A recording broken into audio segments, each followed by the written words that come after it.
Assalamu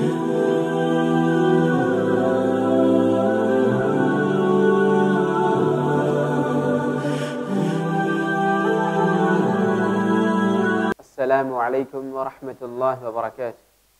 Alhamdulillahi rabbil alameen. Wassalatu wassalamu ala nabiyyil kareem. Amma ba'd.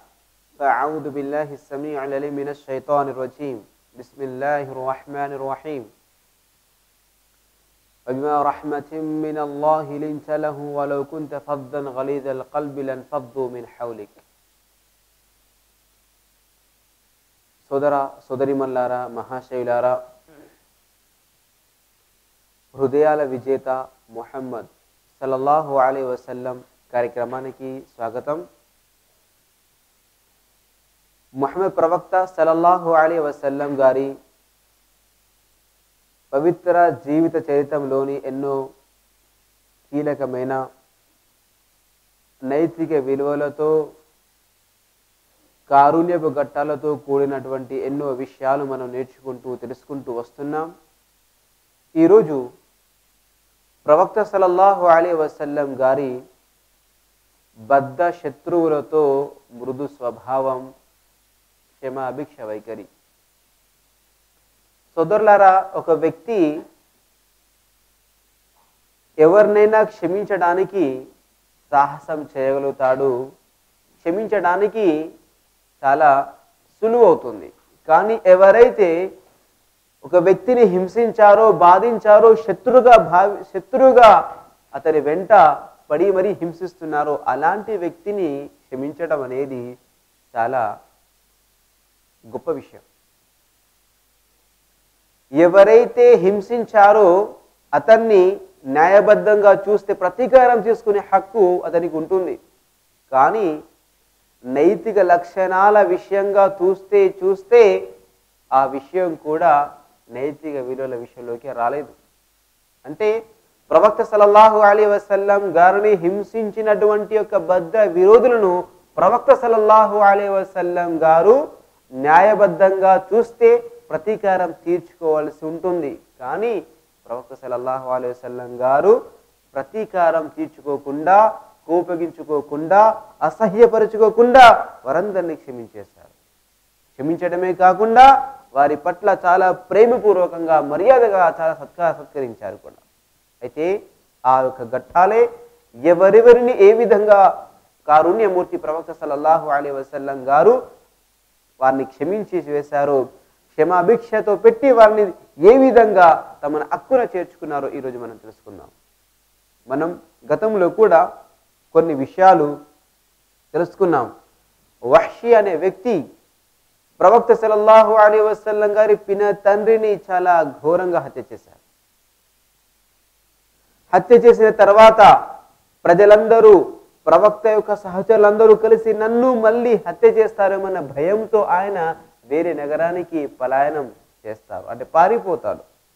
ప్రవక్త సల్లల్లాహు అలైహి వసల్లం గారి యొక్క మృదు వైఖరి గురించి, క్షమాభిక్ష గురించి అతనికి తెలియదు. ప్రవక్త ఏ విధంగా క్షమాభిక్ష పెట్టి తమ యొక్క శిష్యుల్ని కానివ్వండి, విరోధుల్ని కానివ్వండి, ఏ విధంగా క్షమాభిక్ష పెట్టి మన్నిస్తారో ఆ వ్యక్తికి తెలియదు. అయితే ఒకసారి అతడు ప్రవక్త సల్లల్లాహు అలైహి వసల్లం గారు ఉండే మదీనాకు రావలసిన అవసరం పడింది.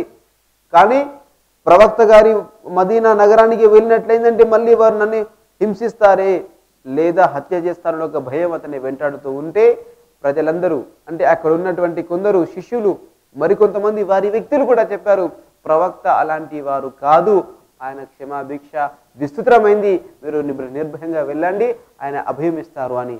ప్రవక్త సల్లల్లాహు అలైహి వసల్లం గారు ఈ విషయం తెలిసి కూడా వహ్షి గురించి ఏమాత్రము ఆరా తీయరు, ఆయన గురించి ఏ విధంగా కూడా విమర్శించరు.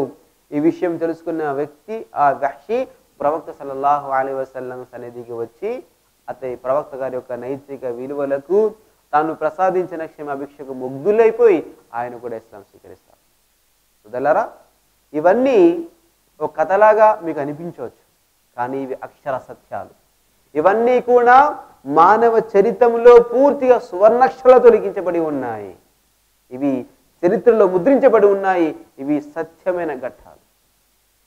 ఇవన్నీ జరిగిన సత్యమైన విషయాలు, అక్షర సత్యాలు, తిరుగులేని సత్యాలు. సోదరులారా, ఇదే విధంగా ప్రవక్త సల్లల్లాహు అలైహి వసల్లం గారి యొక్క పినతండ్రిని చంపమని వహ్షీని ఎవరైతే ప్రోత్సహించారో ఆమె అబూ సుఫియాన్ గారి భార్య హింద్. ఆమెను హిందా కూడా అని అంటారు. హిందా ఈమె ప్రవక్త సల్లల్లాహు అలైహి వసల్లం గారి పినతండ్రిని హత్యపరచాలని వహ్షీని తయారు చేసింది. అంటే ఆయన ప్రోద్బలపరిచింది, ప్రోత్సహించింది. అంతేకాదు, ఎప్పుడైతే వహ్షీ అబూ సుఫియాన్ యొక్క భార్య ఒక ప్రోద్బలంతో అతనికి బహుమానం ఇస్తారని ఏవైతే ప్రోత్సహించిందో, ఏ విధంగా అయితే ఆమెను ఉరకలిపించేసిందో, ఆ స్త్రీ ఎప్పుడైతే పినతండ్రి హంస చనిపోయాడో, ఆ పినతండ్రి ప్రవక్త గారి పినతండ్రి యొక్క హంజా యొక్క మృతదేహాన్ని ఆమె తన తన కత్తితో ఖడ్గంతో చీల్చి కాలేయాన్ని నమలడానికి ప్రయత్నించింది. ప్రవక్త గారి యొక్క పినతండ్రి యొక్క హంజా రదియల్లాహు తఆలా అన్హు గారి యొక్క కాలేయాన్ని చేతితో తీసుకొని నోటితో నమలడానికి ప్రయత్నించింది. అంత విఘాతంగా, చాలా ఘోరంగా ఆ రోజు ఆమె ప్రవర్తించింది, తమలో రగులుతున్న పగను ప్రదర్శిస్తూ. ఇంత జరిగినప్పటికీ కూడా తన యొక్క పినతండ్రి హంజాతో ఈ విధంగా ప్రవర్తించినటువంటి ఒక ఆ స్త్రీని కూడా ప్రవక్త క్షమించేశాడు. ఎప్పుడైతే మక్కా విజయం జరిగిందో, మక్కా మొత్తం ప్రవక్త సల్లల్లాహు అలైహి వసల్లం గారి యొక్క ఆధీనంలోకి వచ్చిందో, ఆ రోజు ప్రవక్త నన్ను ఎక్కడ గుర్తుపడతాడేమో అని ఆ హిందా తన పూర్తి ముఖం మీద దుప్పటి కప్పుకొని మరీ వచ్చింది. అయినప్పటికీ ప్రవక్త గారు హిందాను గుర్తుపట్టి ఆమెకు క్షమాభిక్ష వేశారు. నేను ఈరోజు మిమ్మల్ని అందరినీ క్షమించి వేశాను, మీరందరూ ఈరోజు స్వతంత్రులే అని ప్రకటించేశారు. వెంటనే హిందా తాను చేసినటువంటి ఒక పనికి సిగ్గుపడుతూ, చాలా కుమిలిపోతూ ప్రవక్త సల్లల్లాహు అలైహి వసల్లం గారి క్షమాభిక్షకు ప్రభావితులై ఆమె ఇస్లాము స్వీకరించి ఈ విధంగా అంది, ప్రవక్త, ఈ రోజు కంటే ముందు, అంటే ఈ రోజు కంటే పూర్వము మీ శిబిరం కంటే, మీ నగరం కంటే అతి నికృష్టమైన, నిర్ధారమైన, నాకు అసహ్యకరమైనటువంటి ఒక శిబిరం మరేది కాదు. కానీ ఈ రోజు నుండి మీ శిబిరం కంటే, మీ నగరం కంటే అది ఇష్టమైనటువంటి ఒక నగరం మరేది లేదు అని చెప్తుంది. సోదరులారా, క్షమాభిక్ష గొప్ప ఆయుధం. క్షమాభిక్ష చాలా చాలా అతి ఘోరంగా, ఒక ఆయుధం కంటే ఘోరంగా పనిచేస్తుంది. ప్రవక్త సల్లల్లాహు అలైహి వసల్లం గారు తనలోని నైతిక విలువలు, కారుణ్యాన్ని, మృదువైఖరి, క్షమాభిక్షతో ప్రజల హృదయాలను జయించారు. అలా వాళ్ళ మనస్సుల్లో తిష్ట వేశారు, వాళ్ళ మనస్సును జయించారు ప్రవక్త సల్లల్లాహు అలైహి వసల్లం గారు. అందుకొరకే ఆయన హృదయాల విజేతగా చరిత్రలో నిలిచిపోయారు. ప్రళయాంతం వరకు కూడా అలాంటి ఒక విజేత మరి పుట్టడం జరగదు. అలాంటి ఒక ఔన్నత్యం కలిగినటువంటి ప్రవక్త సల్లల్లాహు అలైహి వసల్లం గారి క్షమాభిక్షకు లోనే ప్రభావితులై చాలా మంది ఇస్లాం స్వీకరించారు. ఆ కవలోకి చెందినటువంటి వారు ఇక్రిమా. ఈయనే అబూ జహల్ యొక్క కుమారుడు. అబూ జహల్ ఎవరు? ఇంతకుముందు చెప్పుకున్నట్టుగా ప్రవక్త సల్లల్లాహు అలైహి వసల్లం గారి వెనుకనే, ప్రవక్త గారి నీడలాగే వెనువెంటనే వెళ్ళి ప్రవక్త గారిని దూషించేవారు, ప్రవక్త సందేశానికి ఆటంకపరిచేవారు, హింసించేవారు, తన నాన్న మాటలు అనేవాడు అబూ జహల్ యొక్క కుమారుడు ఇక్రిమా. అల్లాహ్ యొక్క దేవల ముస్లిం ఇస్లాం స్వీకరించారు. ఏ విధంగానంటే ప్రవక్త సల్లల్లాహు అలైహి వసల్లం గారు అబూ జహల్ ఏ విధంగా ప్రవర్తించాడో, హింసించేవాడు, ఇస్లాం స్వీకరించకంటే ముందు ఇక్రిమా గారు కూడా అలా చేసేవారు. అయితే ఎప్పుడైతే మక్కా విజయం సాధించారో, ప్రవక్త గారు మక్కాను జయించారో, ఆ రోజు ఇక్రిమాకు భయం పుట్టుకుంది, వణుకు వచ్చేసింది. నన్ను ఎక్కడ ముహమ్మదు అతని సైన్యం నన్ను హతమారుస్తుందో అని భయపడిపోయి అతను యమన్ అనే దేశానికి పరిగెత్తడానికి ప్రయత్నం చేస్తే, అప్పుడు ఆమె భార్య ఆమెకు అతనికి సముదాయిస్తుంది, మీరు భయపడి పారిపోవడం వల్ల ప్రయోజనం లేదు, మరి మీరు తిరస్కారిగా ఇస్లాంకు దూరంగా ఉన్నవారై మీరు మరింత ఘోరాన్ని, మీరు నష్టాన్ని ప్రోగు చేసుకున్న వారు అవుతారు. ప్రవక్త సల్లల్లాహు అలైహి వసల్లం గారు చాలా మృదువులు, చాలా క్షమాభిక్ష కలిగిన వారు, క్షమాభిక్ష వైఖరి కలిగిన వాళ్ళు, వారు మిమ్మల్ని క్షమిస్తారు రండి అని తన భర్తను వెంట తీసుకుని వచ్చింది. ప్రవక్త సల్లల్లాహు అలైహి వసల్లం గారు ఎప్పుడైతే ఇక్రిమాను చూశారో, వెంటనే తన ఒక వాహనం ఒంటెపై ఉన్నటువంటి ప్రవక్త దిగి ఆ ఇక్రిమా గారికి స్వాగతం పలకడం కొరకు, ఓ మరలి వచ్చిన వాడా, అంటే ఏదైతే పారిపోతున్నవాడో అతని ప్రయాణాన్ని ఆపి ప్రవక్త గారికి మరలి వచ్చాడో, ఓ మరలి వచ్చిన వాడా, నీ మరలి రావడం నీకు శుభప్రదం అవుగాక అంటూ ప్రవక్త గారు అతనికి ఆహ్వానం పలకడం కోసం వెళ్ళారు. ఈ విధంగా ప్రవక్త గారు తన ఒంటె దిగి తన కోసం రావడాన్ని చూసినటువంటి ఒక ప్రవక్త యొక్క ఈ లక్షణాన్ని చూసినటువంటి ఇక్రమా చాలా ముగ్ధులైపోయి అక్కడే అతని హృదయం కరిగిపోయి ప్రవక్త సల్లల్లాహు అలైహి వసల్లం గారిపై అతడు విశ్వసించాడు. అష్హదు అన్ లా ఇలాహ ఇల్లల్లాహ్ వ అష్హదు అన్న ముహమ్మదన్ అబ్దు, అంటే అల్లాహ్ తప్ప వేరొక దేవుడు లేడు, మీరు అంటే ముహమ్మద్ అల్లాహ్ యొక్క దాసుడు ప్రవక్త అని అతడు సాక్ష్యం పలికి వెంటనే ముస్లిం అయిపోయాడు.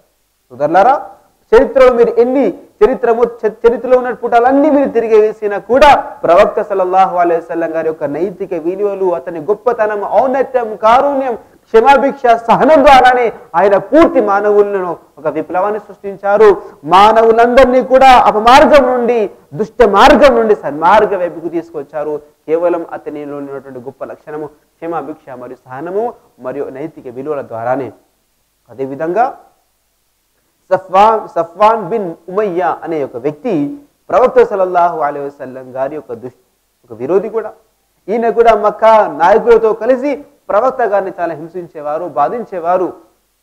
అయితే ఈయన కూడా ఎప్పుడైతే ప్రవక్త సల్లల్లాహు అలైహి వసల్లం గారు మక్కాను జయించారు, ఇక మిగతా ఎవరైతే మక్కా విజయం కంటే ముందు గతంలో మక్కాలో ఉన్నప్పుడు కూడా ప్రవక్త హింసించారో వారి పట్ల ప్రవక్త గారు కూడా నన్ను హతమారుస్తారేమో, నాకు శిక్ష విధిస్తారేమో అన్న ఒక భయంతో అతను కూడా మక్కా నుండి దూరంగా ఉంటారు. అంటే ప్రవక్త గారు ఏ రోజు మక్కాను జయించారో, మక్కాలోకి ఎప్పుడైతే అడుగు పెట్టారో ఆ రోజు అతడు కూడా భయపడ్డాడు. కానీ ప్రవక్త సల్లల్లాహు అలైహి వసల్లం గారు ఆయనకు క్షమాభిక్ష పెట్టారు. అది వేరే విధంగా. ఏ విధంగా? ఉమైర్ అనే ఒక వ్యక్తి, ఉమైర్ రదియల్లాహు తఆలా అన్హు అనే వ్యక్తి ప్రవక్త సల్లల్లాహు అలైహి వసల్లం గారి తరపున ఆయన వద్దకు వెళ్తారు. ఎవరు? సఫ్వాన్ బిన్ ఉమయ్య వద్దకు వెళ్ళి, మీరు అంటే ఉమైర్ రదియల్లాహు తఆలా అన్హు గారు ఒక మంచి ఒక గొప్ప ఆలోచన వచ్చి ప్రవక్త గారితో అంటారు, ప్రవక్త సఫ్వాన్ బిన్ ఉమయ్య గనక మీరు అభయం ఇస్తే, అంటే శిక్షించనని యొక్క అభయం హస్తం ఇస్తే అతడు మళ్ళీ మన వద్దకు వచ్చి ఇస్లాం స్వీకరించే ఆస్కారం ఉంది అని ఉమైర్ రదియల్లాహు తఆలా అన్హు గారు ప్రవక్త గారి అనగానే ప్రవక్త సంతోషంగా అంటారు, నేను అతనికి అభయం ఇస్తున్నాను.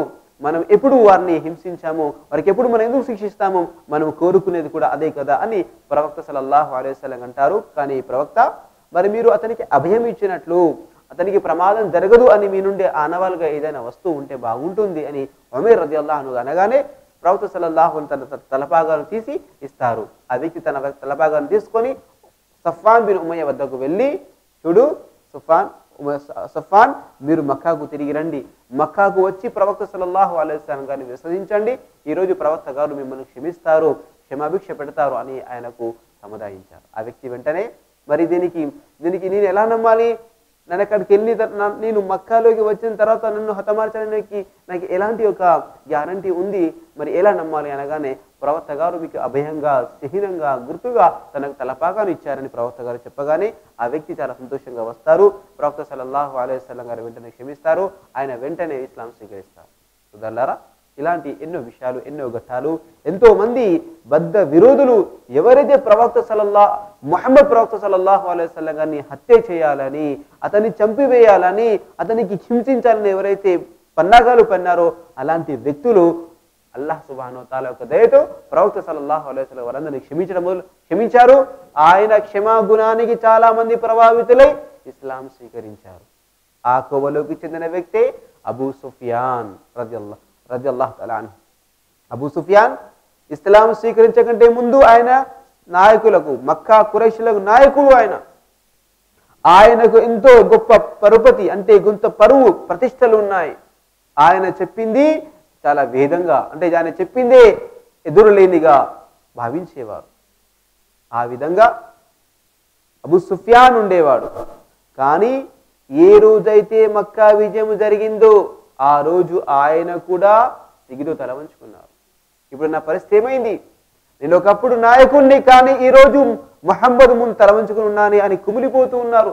ప్రవక్త సల్లల్లాహు అలైహి వసల్లం గారు అతనిలోని పాశ్చాత్తాపాన్ని గమనించి అతనికి ఎంతో మర్యాదగా తెలియజేశారు. ఆ రోజు ప్రకటించారు. ఎవరైతే అబూ సుఫియాన్ ఇంట్లో కూడా అబూ సుఫియాన్ గారి గృహంలో కూడా ఎవరైతే శరణు పొందుతారో వారందరికీ కూడా రక్షణ ఇవ్వబడుతుంది, వారందరికీ ఎలాంటి భయము ఉండదు, అభయం ఇస్తామని ప్రవక్త గారు ప్రకటించారు. అంటే ప్రవక్త గారు ఆ రోజు ఎవరిని కూడా హింసించడానికి శిక్షించడానికి అసలు పూనుకోలేదు. అంతేకాకుండా అంతుముత్తులకా అంటే మీరందరూ ఈ రోజు మీరు స్వేచ్ఛాపరులు, మీరు ఎక్కడికైనా వెళ్ళండి ఏమని అన్నారు. అబూ సుఫియాన్ ఇంట్లోకి ఎవరైతే శరణు పొందారో వారందరూ కూడా సురక్షితంగా ఉంటారు, మరి కాబా గృహంలో ఎవరైతే వెళ్తారో వారు సురక్షితంగా ఉంటారు, ఎవరైతే తమ తమ ఇళ్లలో ఉంటారో అని ఈ విధంగా ప్రవక్త సల్లల్లాహు అలైహి వసల్లం ప్రకటించారు. ఆ రోజు అల్లాహ్ సుబ్హానహు వ తఆలా దయతో ముహమ్మద్ ప్రవక్త సల్లల్లాహు అలైహి వసల్లం గారు అబూ సుఫియాన్ రదియల్లాహు తఆలా అనే ఒక పేరు తీసుకొని అతని ఒక గొప్ప స్థానాన్ని ఇచ్చారు. ఆ పేరు వినగానే ప్రవక్త గారి యొక్క ఈ యొక్క మర్యాదకు అతని గౌరవానికి అబూ సుఫియాన్ చాలా కుంచుకుపోతాడు. వెంటనే ఇస్లాం స్వీకరిస్తాడు. ప్రవక్త సల్లల్లాహు అలైహి వసల్లం గారిని ఎప్పుడైతే హింసించేవాడో ఈరోజు ప్రవక్త సల్లల్లాహు అలైహి వసల్లం గారికి చాలా దగ్గర అవుతాడు. ప్రవక్త సల్లల్లాహు అలైహి వసల్లం గారికి చాలా దగ్గర అవుతాడు. ప్రవక్త సల్లల్లాహు అలైహి వసల్లం గారిని ప్రేమించేవాడుగా మారిపోతాడు, అనుసరునిగా మారిపోతాడు. సోదరులారా, ఈ విధంగా చాలా మంది ప్రవక్త గారిని బాధించిన వారు, హింసించిన వారు, అంతేకాదు ప్రవక్త గారిని పూర్తిగా చంపివేయాలని హతమార్చాలని ఎవరైతే చాలా శతయదాల సాయశక్తులా ప్రయత్నించారో అలాంటి విరోధులను కూడా ముహమ్మద్ ప్రవక్త సల్లల్లాహు అలైహి వసల్లం గారు హింసించారు. హింసించకుండా వారిని క్షమించేశారు, వారికి శరణు ఇచ్చేశారు, వారిని పూర్తిగా స్వేచ్ఛపరులుగా చేశారు. సోదరులారా, మీరు ఇవన్నీ వింటూ కూడా మరొక కోణం వైపు నుండి మీకు ఒక ఆలోచన రావచ్చు. ప్రవక్త సల్లల్లాహు అలైహి వసల్లం గారు క్షమించేవారు, వదిలిపెట్టేవారు, నైతిక విలువలు కలిగిన వారు ఏంటంటే మరి ప్రవక్త గారు యుద్ధాలు ఎందుకు చేశారు అని ఒక ఆలోచన మీకు రావచ్చు. ప్రవక్త సల్లల్లాహు అలైహి వసల్లం గారు యుద్ధాలు ఎప్పుడు చేశారు, ఎందుకు చేశారు అనే విషయం కూడా ఖురాన్ గ్రంథంలో చెప్పబడింది. 13 సంవత్సరముల వరకు ప్రవక్త సల్లల్లాహు అలైహి వసల్లం గారు సహనం వహించారు, ఓర్పు వహించారు. ప్రతి హింసను, బాధను, కష్టాన్ని, నష్టాన్ని పూర్తిగా సహించారు, సహనం పొందారు. 13 సంవత్సరాలు, ఒక సంవత్సరం కాదు, కాస్త ఆలోచించండి. ఆ 13 సంవత్సరంలోనే 3 సంవత్సరాల వ్యవధి దాన్ని పూర్తిగా సంఘ బహిష్కరణ చేశారు. షాబి అబీ తాలిబ్ అనే ఒక గుహలో వీరిని బంధించారు. ముహమ్మద్ ప్రవక్త సల్లల్లాహు అలైహి వసల్లం గారి పూర్తి కుటుంబాన్ని వారి ఆ గుహలో బంధించారు. 3 సంవత్సరాల పాటు పూర్తిగా సంఘ బహిష్కరణ జరిగింది, బాయ్కాట్ జరిగింది. ఆ కాలంలో వారికి ఒక్క నీటి చుక్క కానీ, ఒక వడ్ల గింజ కానీ లోపలి పోకుండా ఆ విధంగా వారిని హింసించారు. పిల్లలు ఆకలితో కేకలు వేసేవారు. ఆ కాలంలో ఆకులు అలములు తిని బతికారు. ఆ కాలం అలాంటి దుర్భర విషయాల్లో కూడా ప్రవక్త సల్లల్లాహు అలైహి వసల్లం భరించారు, సహనం చేశారు. ఈ హింసలకు తాళలేక, ఈ కష్టాలకు నష్టాలకు తాళలేక ఎంతో మంది సహచరులు ప్రవక్త గారి వద్దకు చడిగేవారు. ప్రవక్త, మనం సత్యంపై లేదా అల్లా యొక్క సహాయం ఎప్పుడు వస్తుంది అని ప్రవక్తను ప్రశ్నించేవారు. ప్రవక్త సల్లల్లాహు అలైహి వసల్లం అనేవారు, మీరు సహనాన్ని అప్పుడే కోల్పోతున్నారా? నీకంటే గతంలో ఉన్నటువంటి ప్రజలపై ఎంతో ఘోరమైన విపత్తులు వచ్చాయి. వారు రంపంతో వారి తలను చీల్చేవారు, వారి యొక్క గోళ్లను, చేతి గోళ్లను వారిని పిగిలించేవాళ్ళు. ఈ విధంగా ఘోరమైన శిక్షలు వారికి వచ్చేవి, వారు భరించారు. మీరప్పుడే సహనాన్ని కోల్పోతున్నారా అని వారికి సహనాన్ని, ఓర్పును నూరిపోశారు. ఈ విధంగా హింసల పరంపర 13 సంవత్సరాలు జరిగిన తర్వాత ప్రవక్త గారికి అల్లాహ్ ఆజ్ఞ ఇచ్చాడు, మీరు మక్కాను వదిలి మదీనాకు వెళ్ళమని. మదీనాకు వెళ్ళిన తర్వాత 2 సంవత్సరాలు గడిచిన తర్వాత కూడా ఆ మక్కా వాసులు ఓపికగా నిలబడలేదు. ప్రవక్తను హతమార్చాలని, పూర్తి ఇస్లాంను పూర్తిగా అనగదొక్కాలని వారు శత ప్రయత్నాలు చేశారు. ఆ సమయంలో అల్లాహ్ సుబ్హానహు వ తఆలా ఈ ఇస్లాం యొక్క సందేశాన్ని ప్రపంచ వ్యాప్తం చేయడం కొరకు, శాంతి సంస్థాపన చేయడం కొరకు ప్రవక్త గారికి అప్పుడు అనుమతిస్తారు. మీతో ఎవరైతే యుద్ధం చేయాలనుకుంటున్నారో, మీ ముందుకు ఎవరైతే వస్తారో వారితో మాత్రమే యుద్ధం చేయండి. ఎందుకోసం అంటే మీపై దౌర్జన్యం జరిగిందని అప్పుడు అల్లాహ్ సుబ్హానహు వ తఆలా ఆజ్ఞ ఇస్తారు. అల్లాహ్ సుబ్హానహు వ తఆలా చాలా మంది ఖురాన్లో కొన్ని వాక్యాలు ఉన్నాయి, మీరు ఎక్కడైతే అవిశ్వాసులు మీకు కనబడతారో అక్కడ చంపండి అనే వాక్యాలు ఏవైతే చదివి చాలా మంది భయభ్రాంతులు అవుతారో, ఇస్లాం అంటే పూర్తిగా ఉగ్రవాదుల, ఖురాన్లో ఉగ్రవాదం గురించి ఉందా, హత్యలు చమమని ఉందా అని చాలా బెంబెలెత్తిపోతారు. కానీ సోదరులారా, ఆ ఆజ్ఞ ఎప్పుడు ఇవ్వబడింది, ఎవరికి ఇవ్వబడింది అనేది అది చాలా మంది మర్చిపోతుంటారు. 13 సంవత్సరాలు సహనం పాటించిన తర్వాత మక్కాలో మరియు మదీనాలో 2 సంవత్సరాలు, అంటే పూర్తిగా 15 సంవత్సరాలు హింసల తర్వాత అల్లా అప్పుడు ఆజ్ఞ ఇచ్చాడు. ఎందుకొరకు ఆజ్ఞ? కేవలం శాంతిని రక్షించడం కోసం, ధర్మ సంస్థాపన కొరకు, శాంతి సంస్థాపన కొరకు అల్లాహ్ సుబ్హానహు వ తఆలా ఆజ్ఞ ఇచ్చాడే తప్ప మరే విషయం కొరకు కాదు. అలాంటి అంటే ఎలాంటి గత్యంతరం లేని స్థితిలో ఆ ప్రవక్త సల్లల్లాహు అలైహి ఖడ్గం తీసుకున్నారు. సోదరులారా, కాస్త మీరు చరిత్రను తిరిగి వేయండి, చరిత్ర పుటాన్ని కాస్త మీరు తిప్పండి. ముహమ్మద్ ప్రవక్త సల్లల్లాహు అలైహి వసల్లం గారి పూర్తి యుద్ధంలో కేవలం కొన్ని వేల మంది మాత్రమే చనిపోయారు. కొంతమంది వేల మంది, దాదాపు 40,000 మంది మాత్రమే చనిపోయారు. వారు ఇరు వర్గాలుగా, శత్రు సైన్యం నుండి తీసుకోండి, ముస్లిం సైన్యం నుండి ఎవరైతే అమరగతి పొందారో పూర్తిగా కొన్ని వేల మందిలో 40,000 కంటే లేదా 60,000 కంటే మధ్య మరి ఈ సంఖ్య పెరగదు. కానీ కాస్త మీరు మన చరిత్రకి వెళ్ళండి. మొదటి ప్రపంచ యుద్ధంలో, రెండవ ప్రపంచ యుద్ధంలో ఎంతమంది చనిపోయారు. అంతేకాకుండా ఏదైతే అరాచకాలు సృష్టించారో వాళ్ళు ఇంతమంది ప్రాణాలు బలయ్యాలి. ప్రవక్త సల్లల్లాహు అలైహి వసల్లం గారు కేవలం ఎవరైతే సత్యాన్ని, సన్మార్గాన్ని, అల్లాహ్ యొక్క ధర్మాన్ని ఎవరైతే అణిచివేయాలనుకున్నారో అలాంటి వ్యక్తితో యుద్ధం చేశారు తప్పించి మరి ఏ విధంగా ఎవరైతే ఈ ధర్మాన్ని స్వీకరించకుండా తమ ఇళ్లలో ఉన్నారో లేదా యుద్ధానికి రాలేదో అలాంటివి ఎప్పుడు దౌర్జన్యం చేయలేదు. సోదరులారా, ప్రవక్త సల్లల్లాహు అలైహి వసల్లం గారు కేవలం ఈ ధర్మ సంస్థాపన, శాంతి సంస్థాపన కొరకు, ఇస్లాంను, ప్రజల సమానత్వాన్ని, ప్రేమను పంచడం కొరకు అల్లాహ్ యొక్క ఆజ్ఞతో ప్రవక్త సల్లల్లాహు యుద్ధం చేశారు. ఆ యుద్ధంలో కూడా చాలా కొద్ది మాత్రమే నష్టం జరిగింది. ప్రపంచంలో జరిగినటువంటి యుద్ధాలు నేను ఇంకా వారి పేర్లు తీసుకోవడం నేను సమంజసంగా భావించడం లేదు. ఎందుకంటే మీరు చరిత్ర తెలిసిన వారు, మీరు చరిత్ర చదివిన వారు, ప్రపంచంలో ఎన్నో యుద్ధాలు జరిగాయి. ఒక్క యుద్ధంలో కొన్ని లక్షల కోట్ల ప్రాణాలు బలైపోయాయి. ఏదో ఒక విషయం, ఏదో చిన్న యుద్ధాలకే కొన్ని లక్షల మంది ప్రాణాలు రక్తసిక్తమైపోయాయి. కానీ ప్రవక్త సల్లల్లాహు అలైహి వసల్లం పూర్తి జీవితంలో కొన్ని వేల మంది మాత్రమే. అది కారణం కేవలం శాంతి సంస్థాపన కొరకు. కానీ ఇప్పుడు జరుగుతున్నటువంటి విషయం శాంతి సంస్థాపన కొరకు, తమ స్వార్థం కొరకు. సోదరులారా, ప్రవక్త సల్లల్లాహు అలైహి వసల్లం గారు ఈ యొక్క తప్పని పరిస్థితుల్లో గత్యంతరం లేకుండా ఖడ్గాన్ని చేతబుట్టారు. అదైనా కూడా ప్రవక్త సల్లల్లాహు అలైహి వసల్లం స్వయంగా పాల్గొన్నవి కూడా తక్కువే. ప్రవక్త సల్లల్లాహు అలైహి వసల్లం స్వయంగా పాల్గొని కత్తి చేత పట్టుకొని యుద్ధం చేసినటువంటి ఒక యుద్ధాలు కూడా చాలా తక్కువే. కాబట్టి సోదరులారా, మనం ప్రవక్త సల్లల్లాహు అలైహి వసల్లం గారి జీవిత చరిత్ర ముందుకు మనం చదవాలి.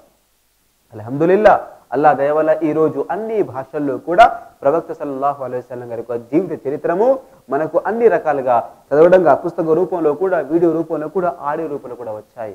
కాకపోతే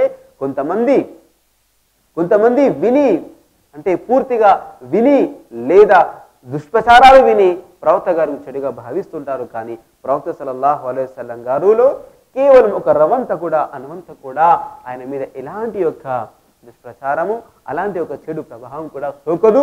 అలాంటి వాటికి కూడా ఆయన చాలా అతీతుడు కూడా. అయితే ప్రవక్త సల్లల్లాహు అలైహి వసల్లం గారు ఈ విధంగా ఎంతో మంది శత్రువులను క్షమించి వదిలిపెట్టారు. కాకపోతే కేవలం యుద్ధ మైదానంలో ఎవరైతే తనను హత్య చేయడానికి వచ్చారో అప్పుడు మాత్రమే ప్రవక్త సల్లల్లాహు అలైహి వసల్లం గారు ధర్మ సంస్థాపన కొరకు మాత్రమే చేశారు. ఇది అల్లాహ్ యొక్క ఆజ్ఞతో ప్రవక్త సల్లల్లాహు అలైహి వసల్లం గారికి అల్లాహ్ ఆజ్ఞ ఇవ్వడం ద్వారా ఒక ప్రవక్తగా అల్లాహ్ యొక్క ఆజ్ఞను పాటించడం కొరకు అల్లాహ్ సుబ్హానహు వ తఆలా ఈ విధంగా ఒక యుద్ధాలు చేశారు. యుద్ధాలు చేసి కూడా ఇస్లాం స్థాపన చేశారు. ఇంకొక విషయం గుర్తుంచుకోవాలి సోదరులారా, యుద్ధాలు జరిగినప్పుడు మరణాలు ఎక్కువ అవుతాయి, చనిపోతారు. లేదా చనిపోయిన తర్వాత ఇంకా కోపాలు, తాపాలు పెరిగిపోవాలి. కానీ ప్రవక్త సల్లల్లాహు అలైహి వసల్లం గారు ఎప్పుడైతే మక్కా నుండి మదీనాకు వచ్చారో, అంటే 2వ సంవత్సరం తర్వాత జంగే బదర్, అంటే బదర్ యుద్ధము, తర్వాత ఉహద్ యుద్ధము జరిగింది. ఆ తర్వాత ఎన్నో యుద్ధాలు జరిగాయి. కానీ కాస్త ఆలోచించండి, బదర్ యుద్ధం జరిగినప్పుడు ముస్లింల సంఖ్య కేవలం 313 మాత్రమే ఉంది. ఆ తర్వాత బదర్ యుద్ధంలోకి అంటే బదర్ తర్వాత ఉహద్ అనే యుద్ధం జరిగింది. అప్పుడు ముస్లింల సంఖ్య 1000కి పెరిగింది. ఈ విధంగా హజాబ్ అనే ఒక యుద్ధం జరిగింది. అప్పుడు 10,000 మంది ముస్లింలు అవుతారు. యుద్ధము చేస్తే అంటే పగలు, దేశాలు, రక్తపాతాలు పెరిగి హింసలు ఉండాలి. కానీ మనం ఏ విధంగా ప్రవక్త గారి యొక్క జీవిత చరిత్ర ముందుకు వెళ్తుందో ఆ విధంగా శాంతి సంస్థాపన జరుగుతూ ముస్లింలు ఎక్కువగా అవుతారు. అంటే ఇస్లాం వ్యాప్తి జరిగింది. ప్రవక్త సల్లల్లాహు అలైహి వసల్లం గారు ఎప్పుడైతే హజ్ చేశారో 9వ హిజ్రీలో, అంటే మక్కా నుండి మదీనాకు వచ్చిన 9 సంవత్సరాల తర్వాత ప్రవక్త గారు హజ్ చేశారు. అప్పుడు 1,24,000 మంది పైగా సహచరులు ఆయనతో హజ్ చేశారు. కాస్త ఆలోచించండి, 1,24,000 మంది సహచరులు ఆయనతో హజ్ చేశారు. అంటే అక్కడ శాంతి సమానత్వము అక్కడ ఉంది, ఏకత్వము, ఏకదైవారాధన, శాంతి, ప్రేమ అన్ని ఇస్లాంలో ఉన్నాయి. కాబట్టి ప్రజలందరూ ఇస్లాం ప్రభావితులై ప్రజలందరూ కూడా ఇస్లాంలో గుంపులుగా ఇస్లాంలో స్వీకరించారు. అల్హమ్దులిల్లాహ్ శాంతి సంస్థ జరిగింది. అది ఎప్పుడైతే మళ్ళీ ఇస్లాంను వదిలి ప్రజలు ఎప్పుడైతే మరి ఏకదైవారాధన వెళ్ళి బహుదైవారాధన వైపుకు, వేరే సృష్టి పూజ వైపు మొగ్గారో అప్పుడు మరి అరాచకం సృష్టించబడుతూ ఉంది. అరాచకాలు జరుగుతూనే ఉన్నాయి. అందుకొరకే ఈ రోజు కూడా మనం శాంతి, సమానత్వం, ప్రేమ, ఆప్యాయత లేకుండా పోతుంది. ఇది కేవలం ప్రవక్త సల్లల్లాహు అలైహి వసల్లం గారు తెచ్చినటువంటి యొక్క ధర్మాన్ని మనం అర్థం చేసుకోకపోవడం వల్లనే ఈ రోజు పూర్తిగా ఈ విధంగా జరుగుతుంది. సోదరులారా, ప్రవక్త సల్లల్లాహు అలైహి వసల్లం గారిలోని ఉన్నటువంటి ఒక ఈ క్షమాభిక్ష గుణాన్ని, మృదు వైఖరిని, మృదుత్వాన్ని మనం అర్థం చేసుకొని ప్రవక్త సల్లల్లాహు అలైహి వసల్లం గారి అనుచరులుగా మనం జీవితం గడపాలి. అప్పుడే మనకు ఇహ పరలోకాల్లో సాఫల్యం ఉంది. అల్లాహ్ మనందరికీ ప్రవక్త సల్లల్లాహు అలైహి వసల్లం గారి ఔన్నత్యాన్ని, గొప్పతనాన్ని మనకు దాన్ని గుర్తించే భాగ్యాన్ని ప్రసాదించి అల్లాహ్ ఆయన అడుగుదల నడిచే భాగ్యాన్ని మనందరికీ ప్రసాదించుగాక. ఆమీన్. అస్సలాము అలైకుం వరహ్మతుల్లాహి వబరకాతుహు.